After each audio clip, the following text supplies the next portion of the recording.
Well, good morning from St. Pete, otherwise known as the Glass Coast, which is a relatively new term. I'm so excited to finally be at the Imagine Museum, where we are giving you a tour this morning of some of the most beautiful glass art that you have seen. What a blessing to have this here in the Tampa Bay area.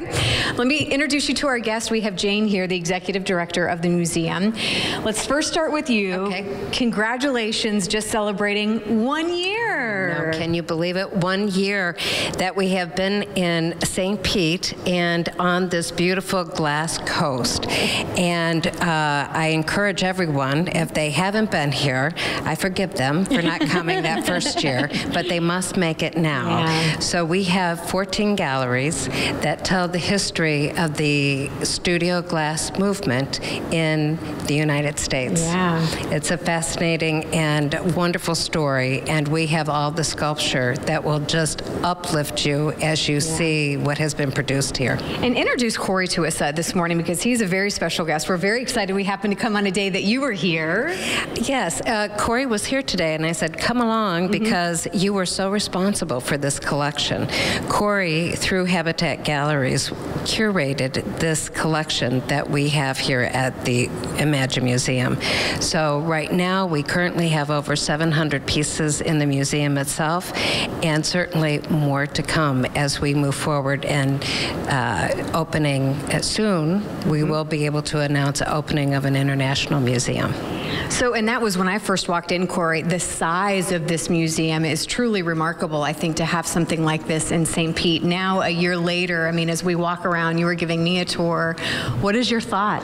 Well, it's just really an incredible place. I mean, we're talking about over 700 pieces, some of them being some of the most significant works made in studio glass today. And let me say, Jane coined the term Glass Coast, by the way, about 4 years ago. You need to get that trademark so you can get a little benefit after that. Absolutely. Well, and talk about what's interesting about this museum. You know, you were mentioning the history and how I hope when people come and visit, what is the best way to really soak this in? Because there is so much here and still so much we're introducing, I think, the Bay Area to what glass art is and the history behind it.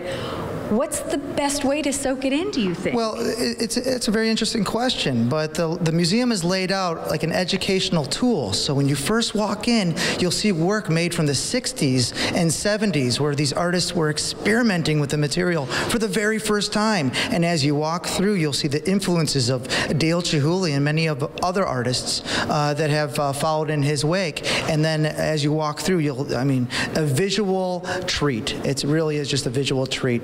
Room after room after room, and we're excited to be here in St. Pete. So when you were saying there are tours that go on daily, correct? Yes, there are tours at 3 o'clock in the afternoon every day that we're open. We're open Monday through, or Tuesday through Sunday. We're closed on Monday so we can move the art around and clean it.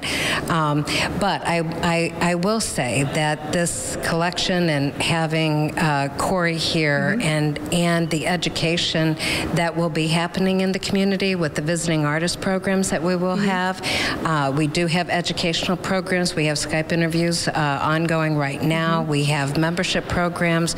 We have a fantastic retail shop. So if you need that one special piece of glass jewelry that just will make your collection, you need to come out and see us and see something really spectacular. That was one of the most fascinating things to me is that this kind of art form of glass really just started, what, in the 60s? Yes, yes, in the 60s. So it's still happening. Well, and that was my point as we get ready to wrap up here. What is the future, do you think, of glass art, and what do we hope the Imagine Museum can contribute to that? I think that we're in the heyday of what is being produced with the medium of glass and sculpture and art.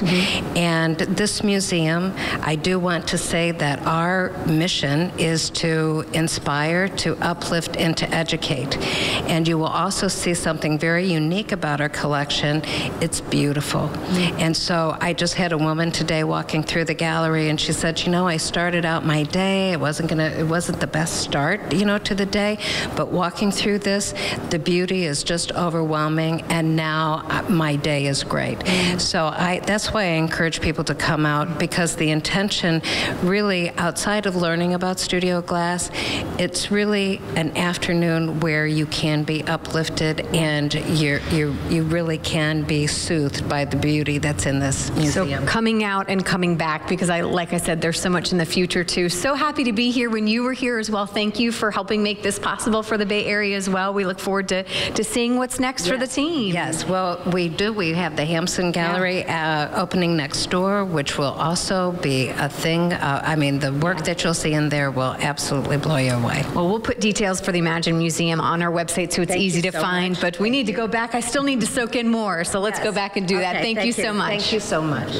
All right, so there is the address. There's the website to check out, too. And again, I was blown away, pun intended, blown away, by the amount of beautiful glass artwork they have there as well. And there is a couple interesting days. Tuesdays, they do yoga there. How cool is that? And then on Thursdays from 5 to 8, it's only $5 to get in as well. But again, they're just celebrating their 1-year anniversary, so I know there's so much more to come. I'm excited to see how they continue to grow and continue to really help, you know, St. Pete become the Glass Coast, which I think is just so cool. I like that too. Yeah. I like that too. Well, good stuff. Good story.